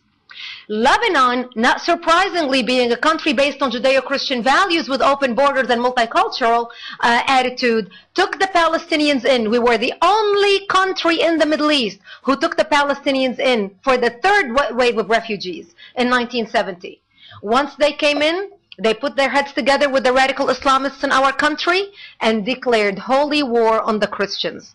Yasser Arafat tried to establish in Lebanon a base from which to attack Israel, something he tried to do in Jordan and failed because of the Jordanian dictatorship by the king. Yet he was able to do it in Lebanon, using our laws, our multiculturalism, our tolerance, and our open-mindedness against us. The problem worsened by 1974. Christians became prisoners to their homes and towns. We stopped traveling. I would ask my parents, how come we're not going to Beirut this year for Christmas? Because the rest of my family lived in Beirut. And my father would give me an excuse, well, we decided to stay home this year. The reason why we stopped traveling is because the Muslims and the Palestinians would set up checkpoints and would stop cars driving. And they would look at the people's IDs. And in Lebanon, as in throughout the Middle East, our religion is identified on our ID. You are either a Christian, a Muslim, or a Jew. So when the Palestinians and the Muslims would stop the car and see that this family is a Christian family, they would get them out of the car and shoot them in cold blood. It was called identity killing at the time. We stopped traveling. That's why we became prisoners. By 1975, the Palestinians and the Muslims formed an army called Jaysh Lebanon al-Arabi, the Arabic Lebanese army, and started taking over the military bases and destroying the Lebanese infrastructure and attacking the Lebanese government institutions. The army base above my house in South Lebanon was the last army base left in the country, in the hands of the Lebanese army. This was in 1975. They grouped their people together, and in trying to take over the military base in my town, they bombed my home, bringing it down and burying me under the rubble. This was in 1975. I was wounded. I ended up in a hospital for 2.5 months and undergone surgeries. And I would ask my parents, why did they do this to us? And my father would tell me, because we are Christians. The Muslims consider us infidels. So I learned at a very young age, at age 10 years old, that I am wanted dead simply because I was born into the Christian faith. I left the hospital and I came home, and my home was no longer the home I left. I ended up living in a bomb shelter, underground, with no electricity, no water, and very little food. To get some water, we would crawl to a nearby spring under snipers' bullets, my mother and I, in a ditch, and we would get to the spring, and my mother had to use the stocking on top of the bottle of water to catch all the worms and all the rocks and all the maggots so we can drink the water. And then we would crawl back to the bomb shelter. Before we left, every time we would say our last goodbyes because we did not know if we're going to come back alive or dead. We didn't have any food. My mother finally crawled up to our storage place and brought down rice, dried and dried lentils and dried chickpeas. And she would soak them overnight so we can eat. And this was the food we lived on. The only greenery we had to eat was the grass that grew around our bomb shelter. I would crawl out under the bombs and I would dig grass out. And I learned how to peel the thorn so I can eat the stalk with my ripe hands of 12 years old so I can eat the green stalk inside the thorn. That was the only greenery we ate. We had no heat. We would freeze. We are in the mountains. We are next to the border of Israel. My father had to break twigs from trees and pour kerosene and benzene on them in the middle of our bomb shelter, our 8 by 10 room where we lived underground. And many times we would cuddle around the fire, and many times we would fall asleep, and we had an agreement. Whoever woke up first would drag the other two outside and slap them on their face to wake up because of carbon monoxide poisoning. We would pass out. This was my life. Meanwhile, we were surrounded by the Palestinians and the Muslims who want to slaughter us. And we knew what our fate was going to be because we knew what they were doing to the Christian towns in Lebanon as they overtaken the country. People that have fled from the rest of Lebanon who came to our area would tell us what they were doing in the other parts of Lebanon. One of the famous massacres is the massacre of the Moor. They massacred many Christians. They would walk into a bomb shelter, meaning the Islamists and the Palestinians. They would find the family hiding in a bomb shelter. They would find a mother and a father with a little baby. They would take the baby, tie one leg of the baby to the mother and another leg to the father, and pull the parents apart, splitting the child in half. They would walk into our churches, urinate and defecate on the altar using the Bibles as toilet paper. The last lady that worked for me was completely mentally disturbed. I hired her so I can take care of her and her family. They tied her to a chair. They tied her 16-year-old son on her lap, held a knife to her hand, and made her behead him before they raped her 2 daughters in front of her. I think the biggest disservice the American media did to the American public is not show them the beheading of Daniel Pearl and Nick Berg. I think we in America as a civilization need to understand the barbaric nature of the enemy we are facing that's heading our way. Few people from my town, knowing what our fate was going to be, went to Israel, who was supposedly the enemy at the time. Israel was supposedly Lebanon's enemy, according to the government-controlled media. But we as Christians, our back was to the Jews, Israel. Our front was to the Palestinians and the Muslims. And we knew of the 2 evils, of the 2 devils, the Jews are not going to slaughter us because we had more shared values with them than we had with the radical Islamists and the Palestinians. Few people from my town went to Israel and begged for help.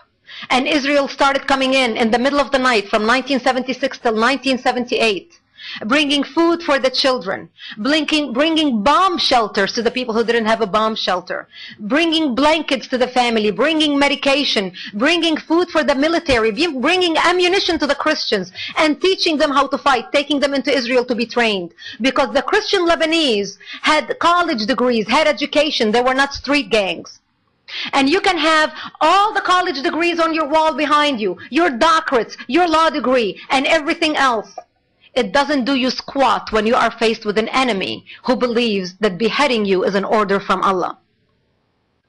And this is how we stayed alive for another 2 years, until 1978. One day, one of our militia members, the Christian militia in the south, came to us and he said, I just want to let you know that tonight we're going to be attacked and we may die because we had lost so many people and I don't think we can fight. And I just want to wish you a merciful death. And I remember dressing in my burial clothes at age 13 because I did not want to look ugly when I'm dead because I wanted to look pretty. And I remember putting on my Easter dress that my mother had made for me. And we had a 2-hour ceasefire. And my mother was combing my long hair and tying a white ribbon in it that matched the white flowers in my dress. One of the top enforcers of this politically correct-driven fear is CAIR, the Council on American Islamic Relations. For years, CAIR had bullied, berated, intimidated, and smeared anyone who dared criticize radical Islam. For years, CAIR has been the go-to organization for the media and our government. This in spite of its documented ties to Hamas and its long list of leaders and officials who have either been investigated, arrested, or convicted on terrorism-related charges. After Hassan's terror attack, CAIR trotted out Executive Director Nihad Awad, who insisted that no religious faith could justify this attack. He insisted there was nothing in Islam that could justify this attack. He insisted this had nothing to do with Islam. Awad must have missed the hundreds of passages in the Quran and Hadith that not only allow but exhort violence against the unbelievers. Passages such as Surah 9:5, fight and kill the disbelievers wherever you find them. Or Surah 8:12, smite them on their necks and every joint and incapacitate them, strike off their heads. Or Surah 9:123, fight the unbelievers around you and let them find harshness in you. President Obama apparently missed those verses as well when he parroted CAIR's talking points at the memorial service at Fort Hood on November 10th. Obama claimed no faith justifies these murderous and craven acts. The problem is hundreds of millions of Islamists around the world who follow their holy books and centuries of Islamic jurisprudence defiantly disagree. They proclaim for all the world to see that such acts of violence against the infidel are indeed justified and exhorted by Allah. Yet the power of political correctness in America is so strong that leaders in our military and our government arrogantly presume to tell Islamists of the world that they're reading their Qur'ans wrong, that they're wrong in following the military example of Muhammad, that they're wrong listening to their mullahs and imams who exhort them to kill and conquer the infidels in the world. This is nothing short of madness. A pandemic of political correctness has chained, blinded, and muted far too many of America's leaders. As a result, they do not confront the ugly forces of Islamist bigotry, hatred, intolerance, and violence. The Fort Hood terrorist attack is a direct tragic consequence of political correctness. I founded Act for America to give patriotic Americans like yourself a voice to combat radical Islam and the political correctness that is helping advance it. It is long past time we throw political correctness in the garbage where it belongs. If you agree with me, join us. If you are fed up, concerned, frightened, or angry at the state of political correctness in our country and the price we are paying for tolerating it, then join us. Go to actforamerica.org. Sign our petition calling for a government investigation of CAIR and its ties to terrorism. Sign up to receive our email alerts. Together, we will rise and demand that our leaders put our security and our liberties ahead of politically correct-driven fear. Add your voice to ours. Become a voice affecting your community and our nation. For the sake of our children and our country, and in the face of a growing torrent of hateful invective and terrorist murder, we must wake up and take action. The longer we lay supine, the more difficult it will be to stand erect. Join with me and almost 70,000 Act for America members, and let's draw a line in the sand and say, enough is enough. Go to actforamerica.org, sign our petition, and join us. Together, we can protect our nation. Thank you.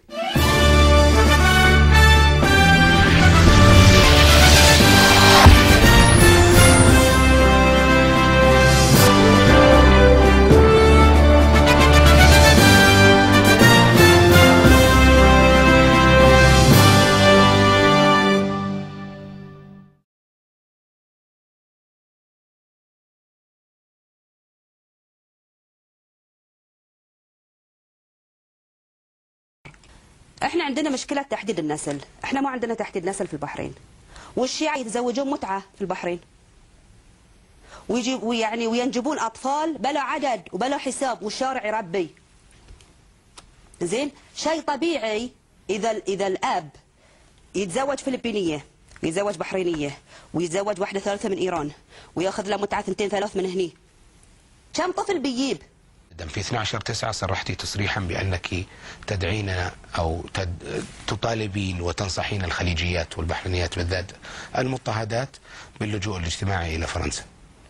يعني تبغين معارضة من الخارج، عفوا إلى أسبانيا، لأن الوزير تبين معارضة من الخارج.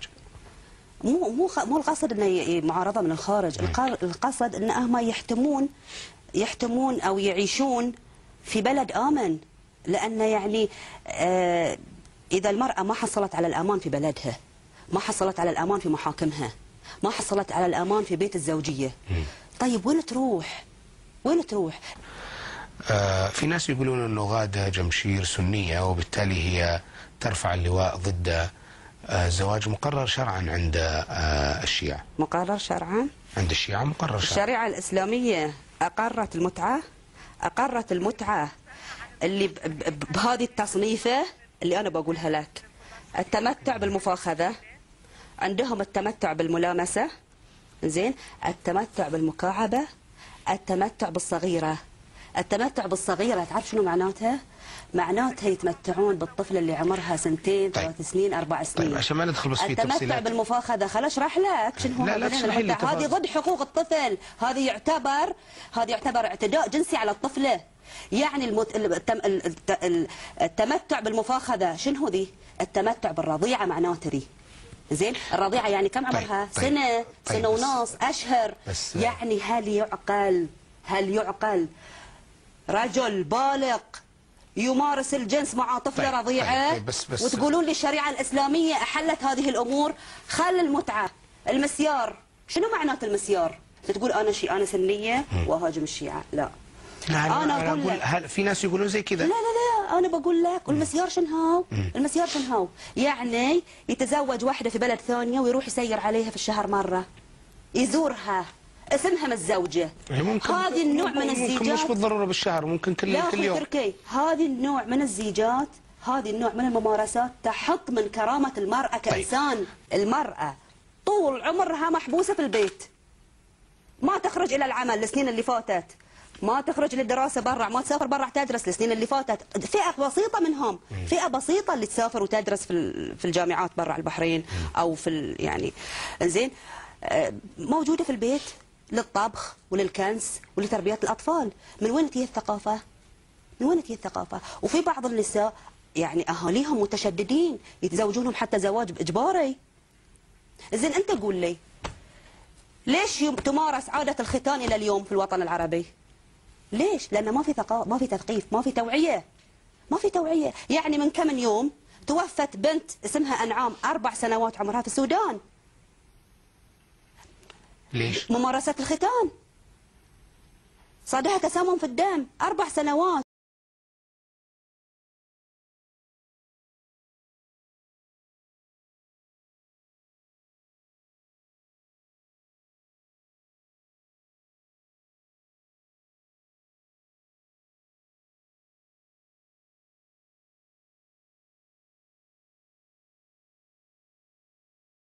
To identify what sexual relationship with little girl, she is not even maybe a 1 week or 2 weeks old, because as you see it's radia, which means she's just drink milk. I don't know. This is what your imam saying. He's saying sexual relationship by hugs. Read with me. This is your Islamic site. As you see, this is not my website. All kind of sexual relationship, like touch with desire. Look at the desire. And hugs and tafkhid.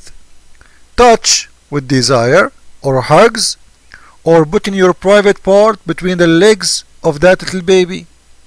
This is his explanation. I'm reading just exactly as he wrote. I'm not adding one word. He's saying doing that to a little girl, she can drink milk only. She is a radia, suckling, girl. It's okay. You can touch her in a sexual way to enjoy her. You can hug her in a sexual way, it's okay. Or you can put your private manhood between her legs to enjoy her. Now you tell me what you understand from that. Your mic.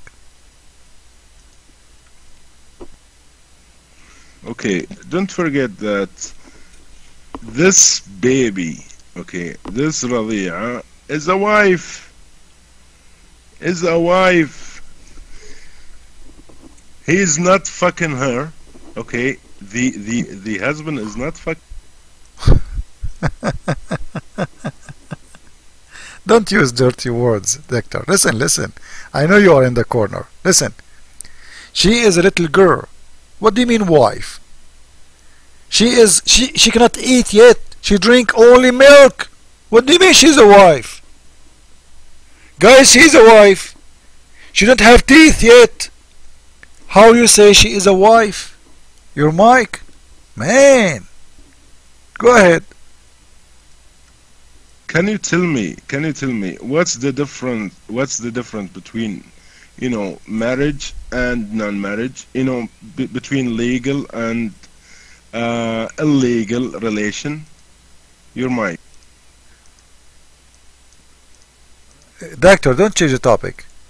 How you can marry a little girl, she don't have teeth even? You said she is a wife. Explain to us in the room how Muslims marry a girl, she don't have her teeth yet. She drink milk only. She suckle only. How she became a wife, and how he is approving you to touch her in a sexual way, to enjoy her in a sexual way. Not only that, to put your private part between her legs. Your mic.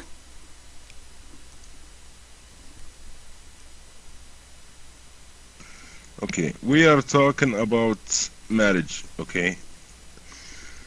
You know this situation is a special situation. We never heard, we never seen husband.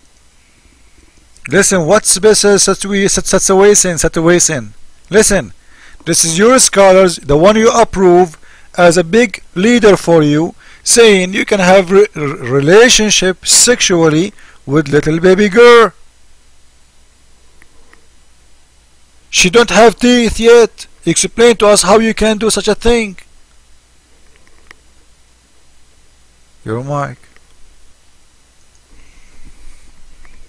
Okay, I'm allowed to have a baby wife, okay, but did I have, baby wife? Do I have right now a baby wife? Your mic. I don't care if you have a baby wife or not. But how your God allowed you to have a baby wife, man? She cannot even eat. She is still in her diaper. She do poo-poo. How you take her as a wife? How you enjoy her in a sex way? How? Explain to us. What kind of religion this religion would allow you to have a baby wife? You have it. You don't have it. Your religion allowed you. You can do it. Because in Islam it's okay. So how you can have a baby wife who do not have teeth yet, who cannot even speak yet, who say, come on. How you can have sex with a girl like this? Your mic. Go ahead. Okay. Who put the standards? If this girl is a baby or a woman, I can marry to a woman, or if there is, who put the rules so that I can marry to a woman if she, a special age? Humans, who put this is standards? Okay, who put this is not God who put the standards. Okay. This is humans. Okay, so a human, they put the standard of 18 years old to marry. Your God saying you can have sex with a girl, she don't have even her teeth yet. Which one is correct, you think? Which one is better? The human standard or your God standard? Your mic. Well, of course, God. You are a human. Okay, you shit in the... Of course, God, which means having sex with a girl she is 1 week old, is right. Did you hear it, guys? Of course, God is right. So you approve your God teaching you such a teaching? Your mic? He's God, man. He is God. God allow me, gave me, forbidden and legal and illegal stuff. Okay. God gave me a special case. He's a special case. He says that you can marry a baby, okay, but you don't, practice intersexual, okay. How can I explain this in English, man? Okay. Christian Prince. What's the standards for a girl to reach 18 and get married? Okay.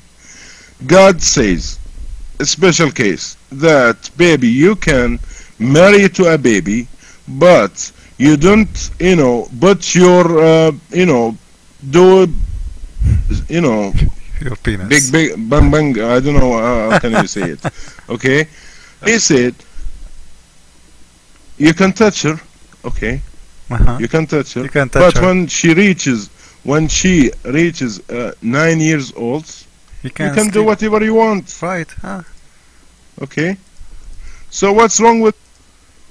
So from the age of 1 week or 2 days of that little girl until the age of 9, you can have all kind of sexual relationship with her, and what's wrong? So if we go and see you in the bedroom with the girl, she is 2 weeks old, and you are playing with your private part between her legs, doing masturbation, it's okay in Islam, right? Your mic.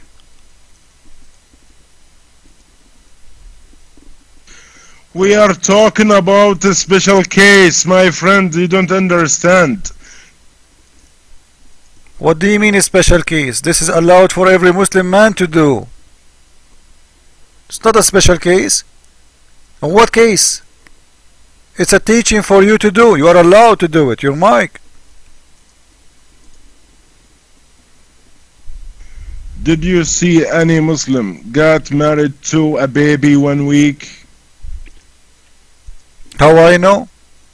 If you are allowed to do it, it means you are allowed to do it. That's what we care for. Allah allowed you to do it.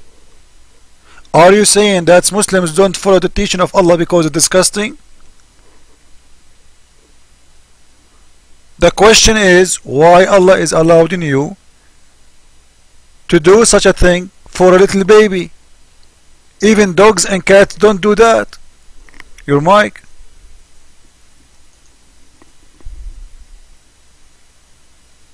Well, he gave me the permission, but I did not do it, and I never heard about, anybody did it, okay? But I have the permission. So what's wrong? I never did it. Nobody. So what's... You got the permission. This is the story. Allah is giving you permission to have sex with one day girl old, 1 day, 2 days, 1 week. What kind of God this God is? I got the permission, but I never did. Because you live in the West, if you did it, you go to jail. Do you see, guys, what kind of God we are talking about? Is that God? This is Satan himself. God don't allow such a thing. Jesus, he said that those who harm the little ones, they will burn in hell. Those who harm the little one, they will burn in hell. And this man, he just told us that Allah promote him and allowed him to have sexual relationship with 1 day old girl. A shame of...